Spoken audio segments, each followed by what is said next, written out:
Okay, good morning guys, and again, this is your Prof. Zeus, and thank you very much for your attendance dito sa ating conceptual framework. So this is our second meeting for conceptual framework. Now remember last time we discussed about the harmonization of accounting principles. We said that in the 2004 and prior years, each and every country has their own accounting standards to follow. Okay, with that, of course, everyone will have different accounting or financial reporting, no, because of the differences in terms of the principles involved in terms of recognition and valuation of certain assets, liabilities, equities, revenues, and expenses. Because pwedeng yung isang rule applicable sa atin, hindi applicable sa ibang bansa, no?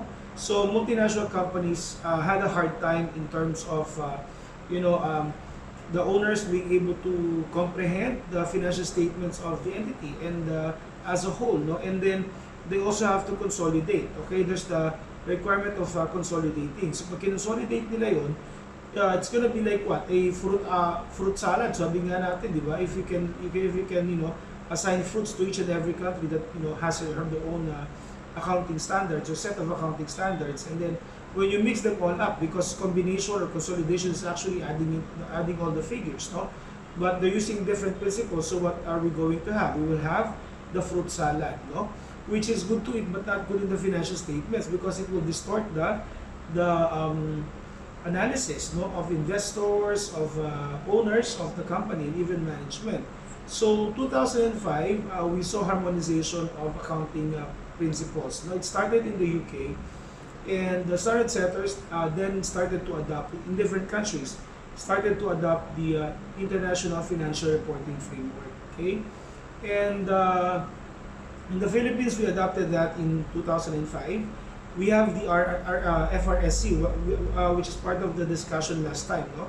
Sila yung standard setters ng Pilipinas when it comes to accounting standards. Okay, so ang tanong natin ngayon, since that was 2005 and since then marami ng mga accounting standards ang dumating sa Pilipinas, at marami pang dumarating ng mga accounting standards. Okay? Now, 2005 hanggang 2010, the Philippines we're using the full PFRS, no? Which is actually the same as the IFRS. No? We adopted the IFRS, and then but the problem there was, it kind of not suitable for other types of entities, like those that are considered small and medium. Okay, kaya ano nangyari, 2010 the Philippines adopted the IFRS for small and medium sized entities, no? So this kind of answered the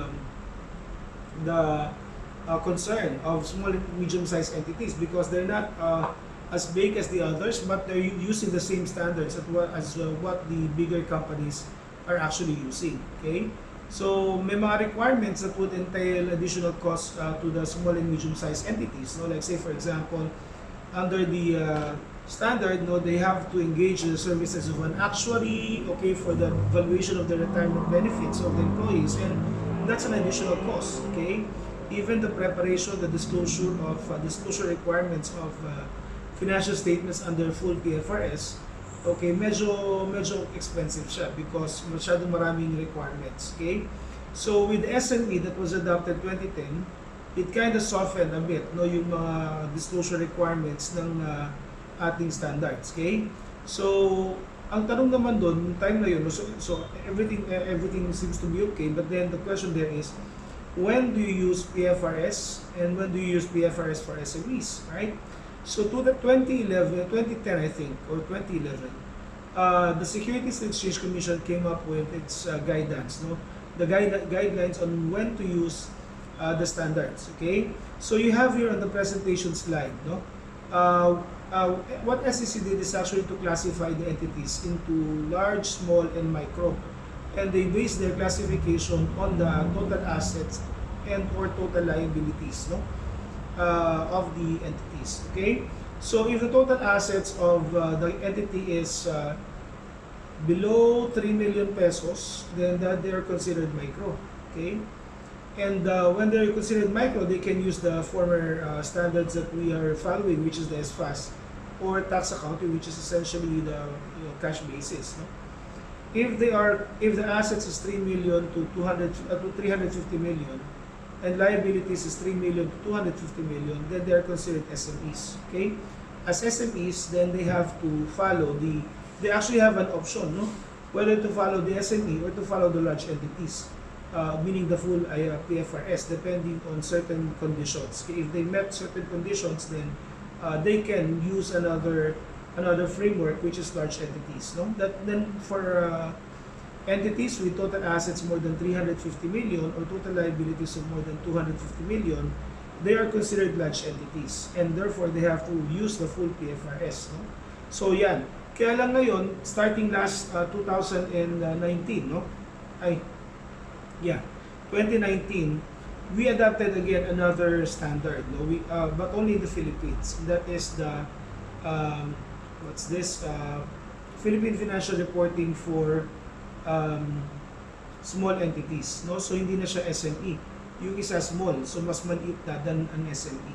No, so yun. So may bago tayo, PFRS for small entities that took effect no last year 2019. Sorry, hindi ko pa naisama dyan. So hinati nila itong SME.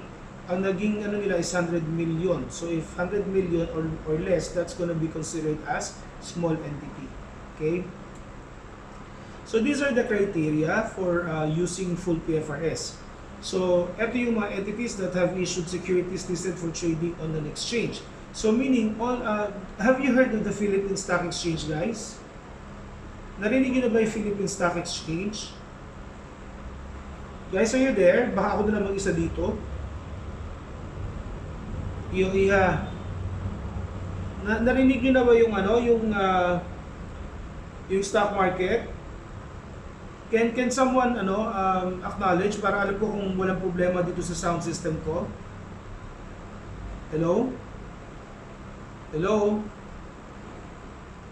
It seems you can hear me, guys, because yung sound ko naman is moving. Can anyone? Well, wait. Obay, I can't hear you. Pakiulit. Something must be wrong with this one. Ba't kanina meron? Can somebody answer me? V, I can't hear you. Or let's just remove this. Yes. Can you hear me, guys? Can you hear me? Yes, sir. Loud and clear? O sige, wag na tayo mag-sound system. No, total na narinig nyo naman na ako pala. Yun.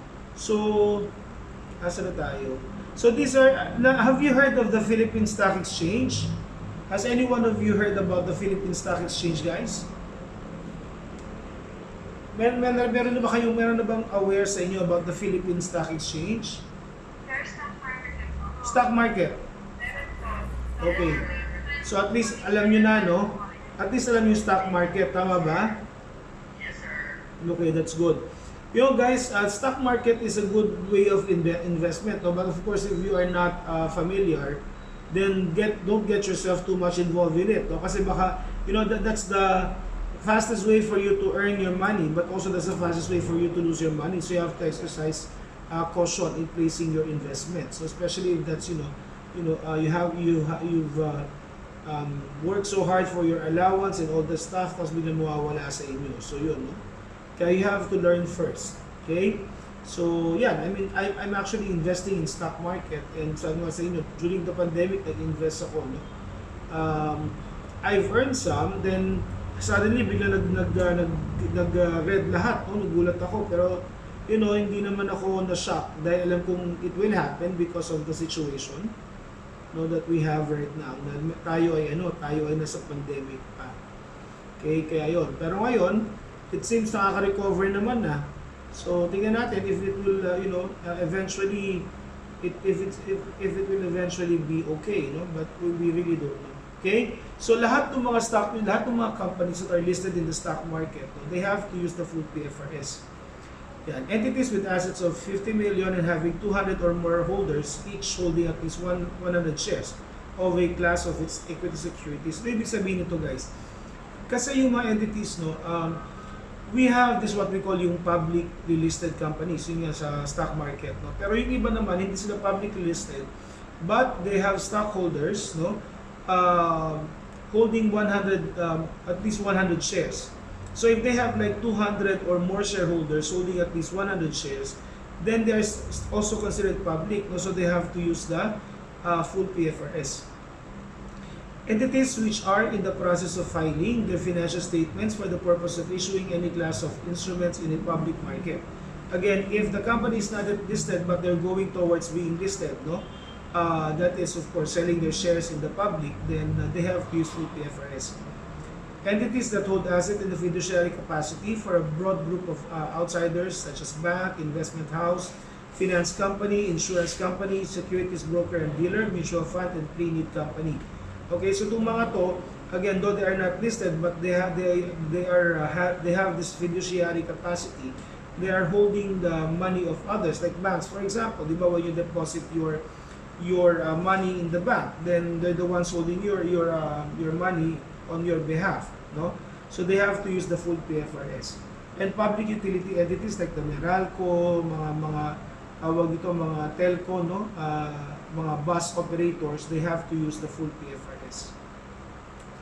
Now it's not moving. Wait.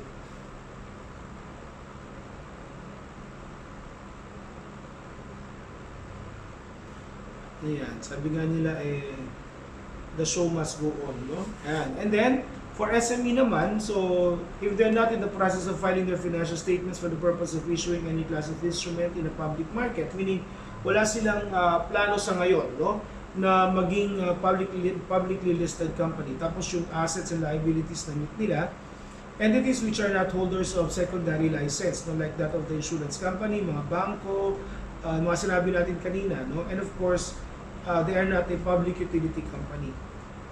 They can use PFRS for SME. Okay, so yon.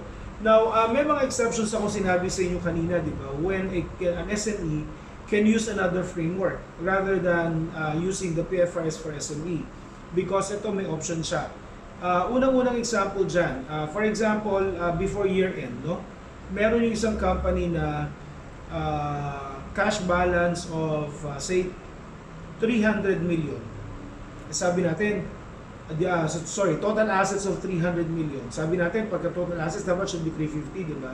So it's below the threshold, no? Para maging full PFRS. And the loan of, sabi natin 200 million.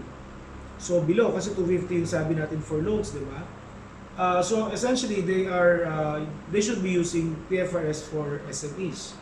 But what if, say for instance, no December of 2019, they have filed their application for loan for 100 million, and they had a good chance of, or sabi natin it was on the verge, okay, medyo malapit ang maaprubahan ng bangko, no?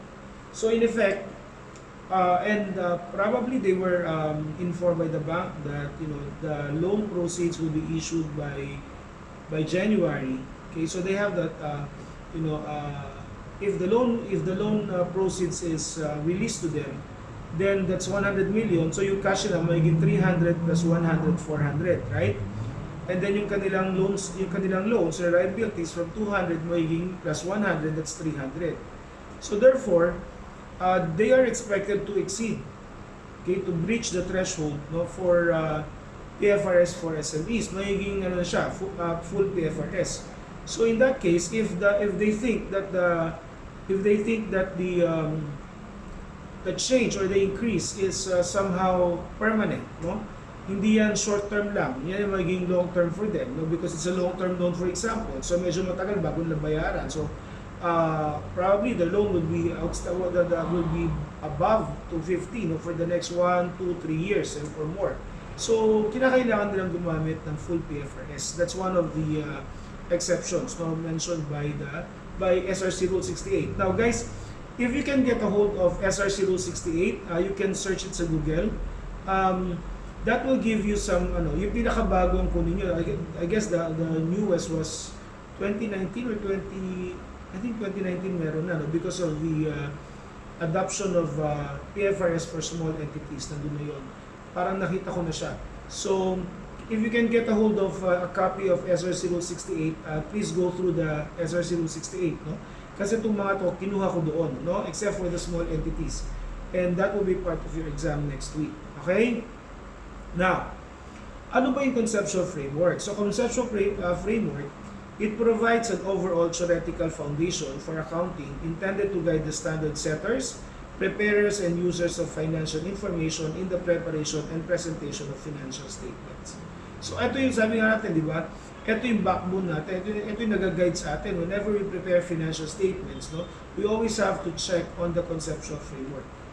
Okay? It is concerned with general purpose financial statement towards the common needs of wide range of users. Now, we mentioned last time that accounting is actually in the in the communications business, because we communicate with a lot of users of financial statements. No, users are not only, when you say users, they're not only those persons inside the organization but also outside, like the BIR, no, mga financial analysts, mga bankers, creditors, the mga suppliers.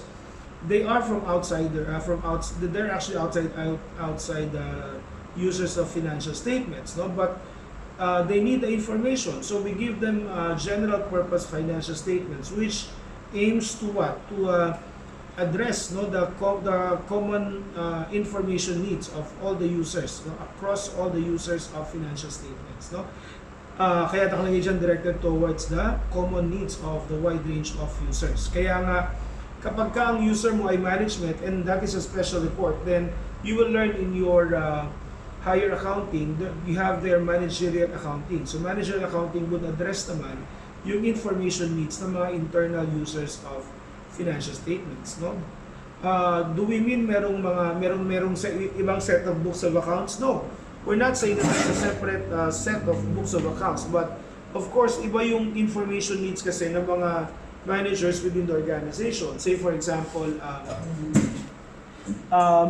division head, no, mga production managers for example, anong information needs sila? Perhaps they want to know the unit cost of the products that they produce every month, no? And that information hindi naman siya kailangan ng mga leaders outside the organization. What they want to know probably would be profitability of the company, no? More than knowing the cost of the items that the company actually produces, no? So yun. So meron kayong higher accounting called managerial accounting. Okay? And you will learn what are the different reports that are needed by internal users of financial statements. Okay? Yan. So these are the scope of conceptual framework. The objective of financial reporting, qualitative characteristics and of usefulness of information, definition, recognition, and measurement of the elements from which financial statements are constructed, and of course, the concept of capital maintenance. Ito yung ating tatalakayan for the whole semester, no? Yan. So, what is the objective of financial reporting? Bakit ba tayo nagre-report? Bakit ba tayo kinakailangan gumawa ng financial report para sa mga users? What do you think? Bakit kinakailangan? Yes, Obal. Why do we need to prepare reports for the users of financial information? Obal?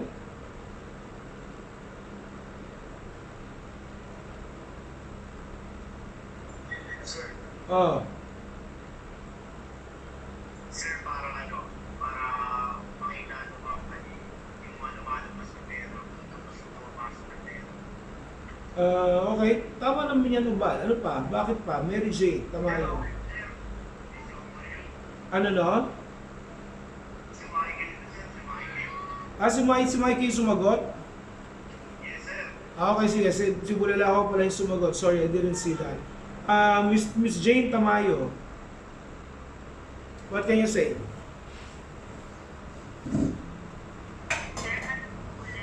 Why do we need to prepare financial statements of financial reports? Sabi kasi, di ba, objectives of financial reporting. So, why do we need to prepare financial report? For us to Hmm? tayo kung yung pera ba natin, tama ba yung pinagalan din natin ng pera, sir? Okay. Tama naman. Sino pa? Oh, yes, Mr. Obad. Ha? Ano yung tanong? Bakit natin, kasi di ba sabi natin objectives of financial reporting. So merong objective yung financial reporting. So sabi ko, bakit nga ba tayo gumagawa ng financial statements, Mr. Obal? Sa financial statement po, sir. Oh, why do we need to prepare financial statements? Para po makita po yung result ng operation, pati yung mga cash flows po na dumadaan po. Okay, so talagang dumaan lang yung cash flows, no? Siya ay dumating at umalis, dumaan lang talaga. Yes, o sige, Miss Joy Fernando. Ay, hindi po Yes. Tama naman Obal, no? Because when you have cash, syempre you have to spend it to procure more raw material so you can produce more, you can sell more, you can have more revenues. Di ba? Tama naman yun. Tama, ano ka ba? Oh, you have to have confidence in your answers, guys. No? You should be confident. Yes, Miss Joy Fernando. Sir, para po malaman Kung? Ano no? yung flow po ng Flow. Para malaman yung flow. Sino gusto makaalam ng flow? company. Yung company gusto niya malaman yung flow. Okay, what else? Sir, para po Yes, Raif. para po malaman Raif, can you speak a little louder? Medyo hindi ko narinig. Para po malaman yung... mga activities na ginagawa niyo po. Tsaka parang Raif, can you speak? I'm trying my speaker again because I could hardly hear you. Wala, wait lang. Bakit gano'n? Kahapon gumana naman to.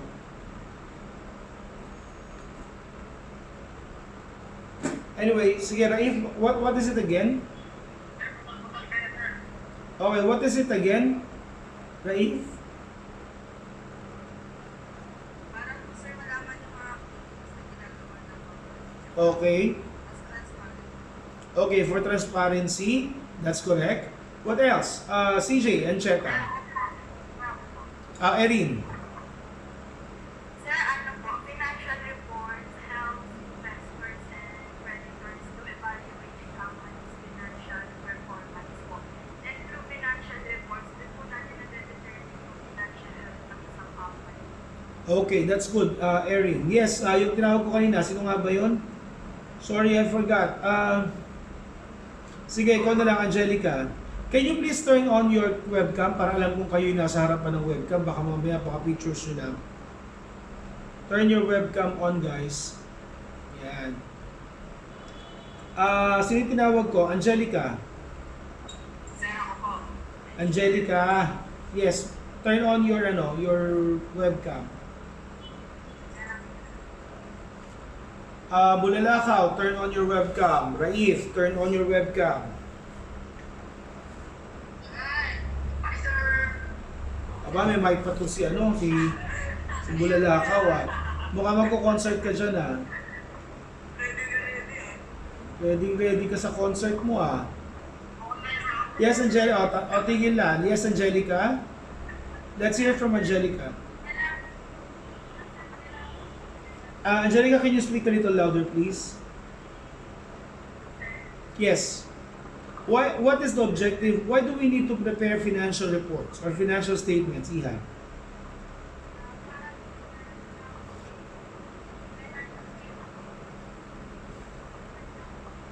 Okay. Actually, Angelica, the only thing I heard was to know the financial capability. Medyo mahina ka, Iha. Paki-check yung mic. Can you hear Angelica, Iha? Sandali, Odelwin, bukas mo muna yung camera mo. Marian Joy, pakibukas ang camera. Dyson, Via, Bulalakaw, Rojas, Raif, Mary Jane, paki-open yung inyong mga camera. Yes, yes, Angelica.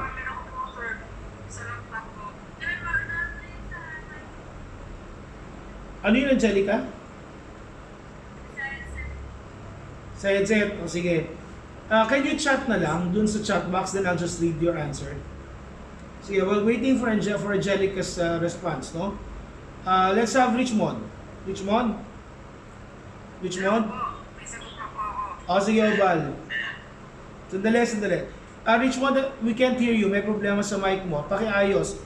For making decisions, sabi ni Daizen, that's good. Wait lang po. O, sige, let's have Obal. Obal? Kasi ano po, yung mas transaction po ng company. Okay, tama naman. Yes, Bulalakaw, your camera. Raif, your camera please. Mamaya tulog na kayo dyan. Erin, Mary Joy, Marian Joy. Yes, Charity. What can you say?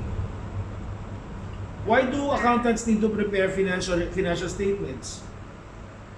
Ano po, nagdagan po lang sinabi nila na para po malaman kung ano po yung nangyayari sa cash flow po. Then, ano po, pinaprepare po yung financial report po para po matulungan yung, para po magamit for decision making and how to manage business. Okay. Guys, natutuwa ako, no? Lahat ng mga sinagot nyo tama. Okay? It seems na talagang you are aware, no, of the role that the financial statements play, no, in the management of a company. Maganda yan, no? That's a very good starting point. I've already recognized that dun sa ating yung isang subject natin, yung ating financial accounting and reporting. Okay? So nakalagay siya, the objective of general purpose financial reporting is to provide financial information about the reporting entity that is useful to existing and potential investors, lenders, and other creditors in making decisions about providing resources to the company. Remember guys that accounting provides quantifiable financial information. No? Hindi lang quantifiable but also it has to be capable of being expressed in terms of money. Yan ang pinag-usapan natin last time, di ba? Okay.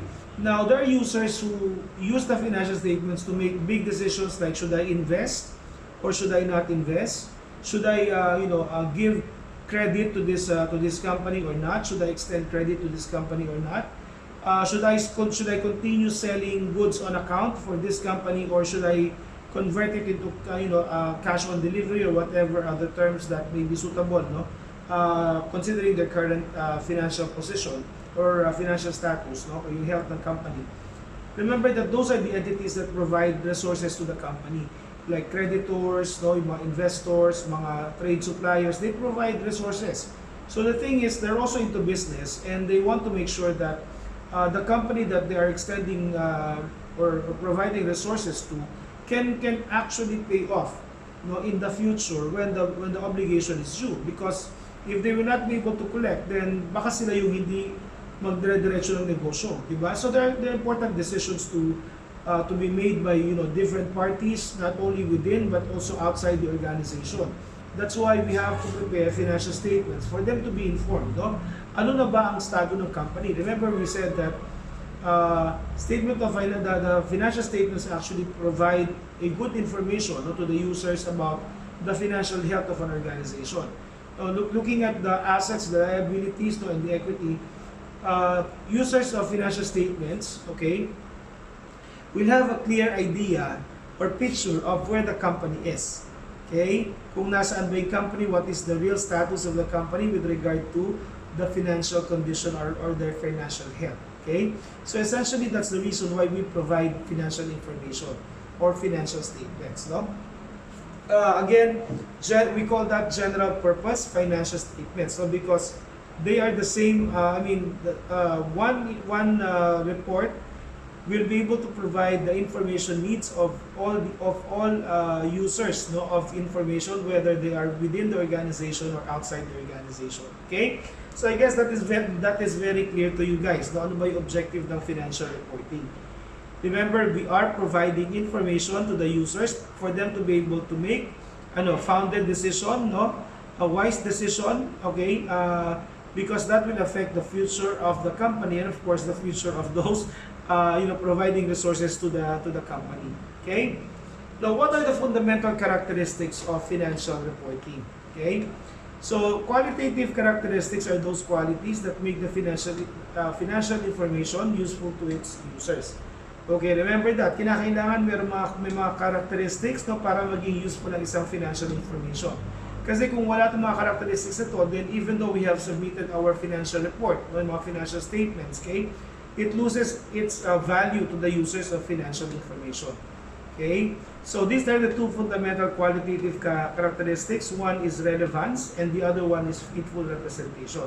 Oh, what do you understand about relevance? What can you say about relevance? Iho-iha. Oh, nakapatay na naman yung mga camera nyo. What can you say about relevance? Relevance being a fundamental, no, qualitative characteristic of financial information. On your webcam, iho-iha please. So I can see you. Baka mamaya tulog kayo o baka mamaya meron akong sa estudyante habang nag-lecture ako, naka-off yung webcam, yung pala naliligo. Iniwanan yung lecture ko, naligo. Okay? Nakabukas na yung yung elements niya para masabi na siya ay present, no? Pakibukas yung mga mga webcam. Yes, Obal. Sira po yung setup na yung sa camera ko. Ayaw bumili ng webcam, Obal, baka kasi yung bang prof ba hindi ka nire-require? Wala pa po pera, sir. Okay, sige. Okay, so what is relevance to you? Ano ba ibig sabihin ng relevance sa inyo? Sa iyo? Ano ba yun? James, what to you is relevance? Ano ibig sabihin ng relevance? Parang connected siya sa makakapag sa financial ay sa decision making. Good. Tama yan, no? Tama yan, James, no? Ano pa? Sa tingin mo? Yes, Raif. Raif, on your webcam, please. Raif? O, bakit may umalis? Si Hannah Bell 5. Raif, on your webcam.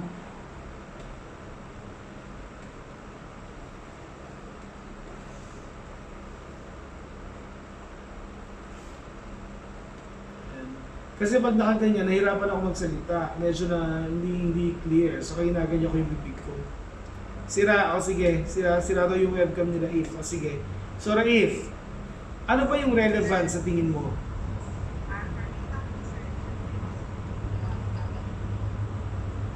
Raif, medyo mahina ka. Can you answer again?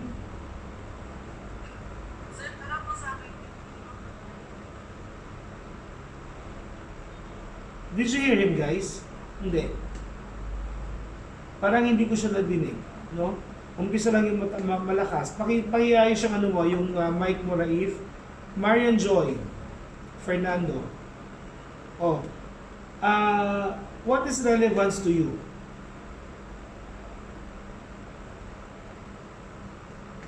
Bulalakaw, on your webcam, Ignacio. Sino tinawag ko?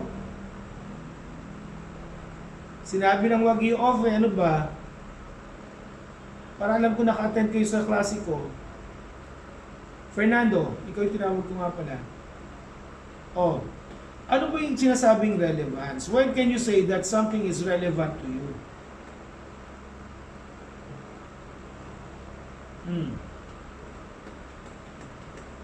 When can you say that something or someone is relevant? Ano ibig sabihin ng relevant?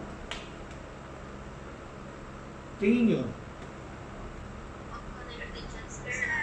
Yes. Sino yun? Sino yun? Angelica? Anong relation? Importante sa yung relation?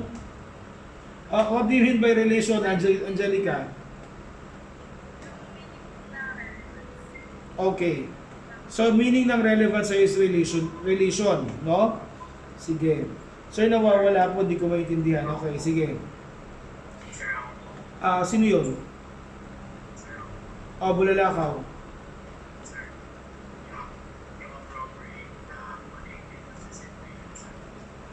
Okay. Tama yan, no? Bulalakaw. Yung appropriate and connected sa situation. Remember, di ba, ang isang bagay, relevant sa'yo pag ito ay mayroong halaga. Nagkakaroon ng connection or halaga sa'yo. Right? Say for example, you will decide on whether to buy a new cellphone or wala, or wag na lang muna. Ano kaya yung relevant information para sa iyo if that will be your decision? Ano yung relevant information sa iyo? Gusto mong palitan yung cellphone mo? Gusto mong bumili ng bago? O ano kaya yung relevant information na dapat mong i-consider before deciding of whether to buy or not to buy yourself a new cellphone? Ano sa tingin niyo, Iho-Iha? Ako po, sir. Sino yun? Sino yun? Si Remia? Was that you? Hindi. Lady Meeting, sir. Lady May. Yes, sir. Yes po. Ano, sir? Yes, ay ganito po, sir. Kapag kailangan po talaga siya or ano yan, once po siya or needs po siya, dapat evaluate mo muna kung ano magiging impact niya sa iyo. Kailangan po siya. Wow, okay. So yung relevance para kay Lady May, no? Kung kailangan mo ba siya o hindi. Tama 'yon, no? Kasi kung di mo naman talaga siya ganun kakailangan, no? Baka you may want to defer acquiring that phone, 'di ba? So ano kailangan niya? Yung need, kung yun ba ay evaluation ng needs and want, no? Need ko ba siya ngayon o pwedeng sa na lang, no? Ikaw, Iho, Richmond, Balubal. Gusto mo bumili ng cellphone? Gusto mong palitan ng cellphone mo? Ano ba yung relevant information sa iyo for you to make that decision of whether to change or not to, change your cellphone? Siguro po sa kailangan for online class or Okay.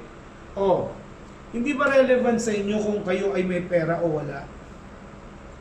Diba? Hindi ba relevant sa inyo kung magpapalit kayo ng cellphone? May pera ba ako pampalit ng cellphone or wala? Meron ba akong savings na pwede kong gamitin, no, para pampalit ng telepono ko o wala? Kasi if the answer is wala, no, wala kang pera pambili, why would you buy a new cellphone? Tama ba?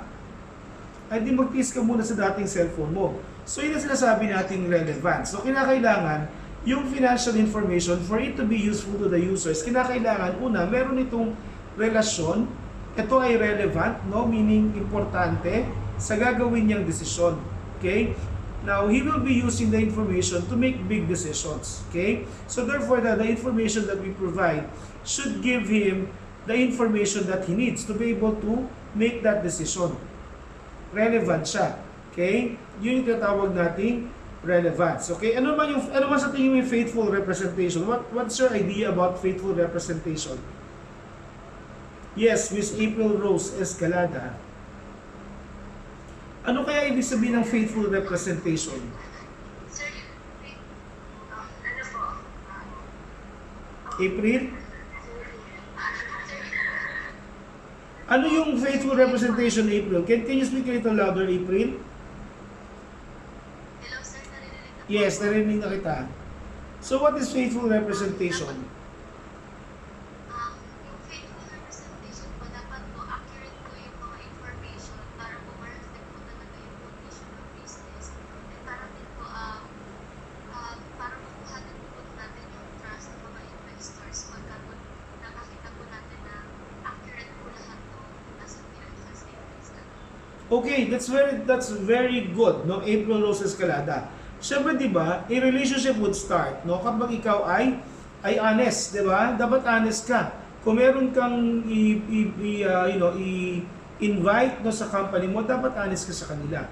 At yung honesty ay makikita sa financial report, no? Yung financial statements ba na ibibigay mo sa mga investors mo, creditors mo for them to make decisions, yung ba talaga ay nagre-reflect, no, sa current status ng business. Say for example, the business is losing. Is your financial statements showing that the business is really losing? Baka mamaya naman, no, losing yung business, pero para ma-encourage mo lang na mag-invest yan sa'yo. Okay, ang ginagawa mo, you're showing a picture that is not true. No, you're showing that the company is profitable when in fact it is not. So you're not providing or you're not giving them a good picture of what the company is and what is the status of the company in terms of yung health condition niya. Okay? Naintindihan ba, Iho-Iha? Naintindihan? So yun yung ating sinasabi na faithful representation. If the company is losing, then the financial statement should show that the company is losing. If the company is gaining profit, then the financial statement should show that they are indeed gaining profit. Hindi pwedeng lugi ka, pero pinapakita mo, kumikita ka. Para lang ma-encourage yung ibang tao to invest in your company or to put, to extend some credit lines or whatever that may be. So, kinakailangan, ikaw ay totoo, no, sa iyong pagrepresenta sa kumpanya na iyong, sa kumpanya mo, no, if you want to invest or if you want others to invest, then you have to be true and faithful. Kasi in the end, ikaw ang babalikan ng mga yan, di ba? Pag sinabi mong yung profitable yung company mo, but later on, it was found out that your company is not operating profitably, sino ang babalikan nila? Syempre, ikaw. Sabi mo sa amin ganito, sabi mo sa amin ganon. O sa inyong mga bata, meron na ba sa inyong nangako pero hindi naman natupad? O kayo ang nangako pero hindi natupad? O Erin? Meron na ba? Meron na, naku naman, napakasaklop naman yan. Nangako pero hindi tumupad. Sino yon? Anong pinangako sa'yo? The moon and the sky. Wag na, masakit sa loob. Sino yon? Ba't ganon? Kapag kaiba na hindi na accounting ang topic, ang galing nyo. Sige, bulalakaw. Ano yon? Webcam on, bulalakaw. Ano yung sasabihin mo? Meron ka na bang pinangakuan na hindi mo tinupad? Sinabi mo, mabait ako, yung pala hindi ka mabait. Ikaw yung pinangakuan? Talaga? Ba't ang daming tumatawa? Hindi sila makapaniwala. Ano yung pinangako sa'yo? Tamo? Tignan mo, ngayon pala yung mga reaction na sa mga klase mo.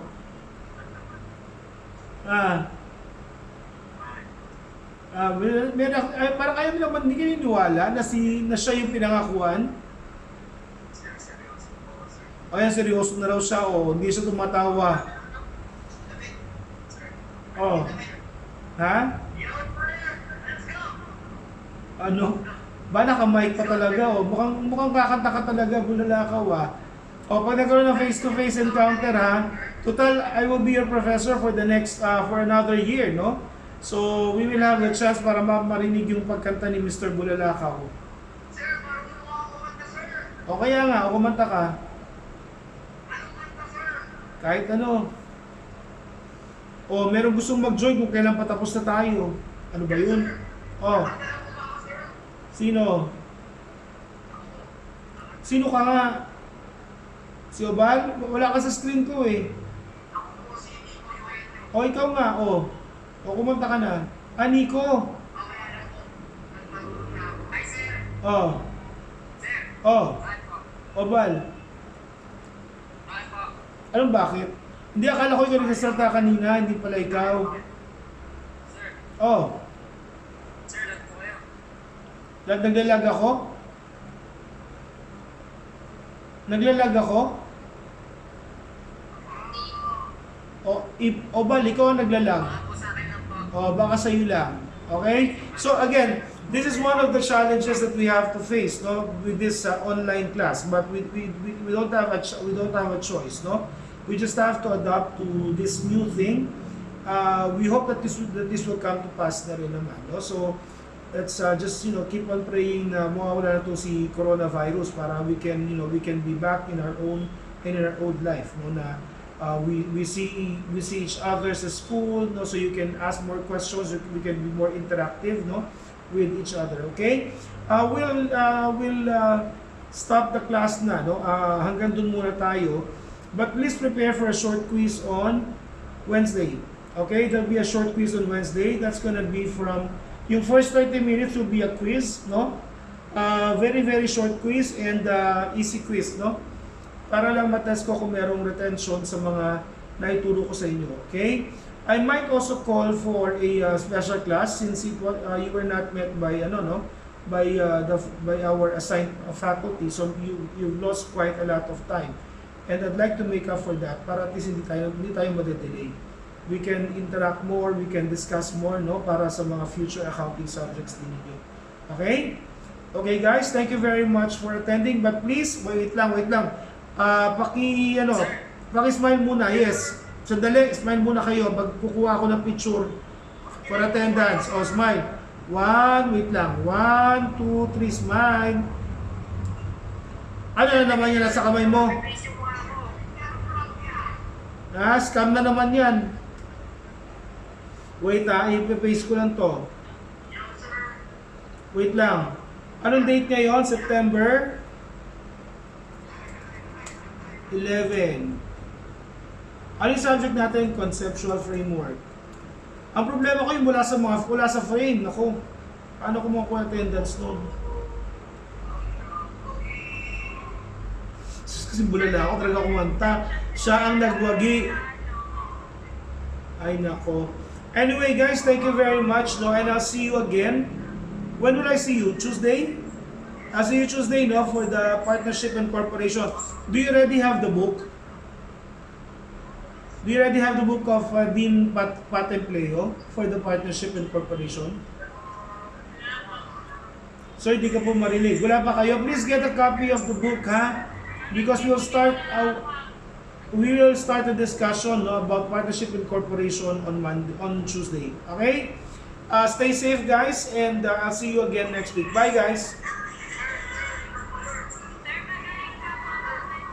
Bye. Stay safe, guys. No, bye. I'll see you next week.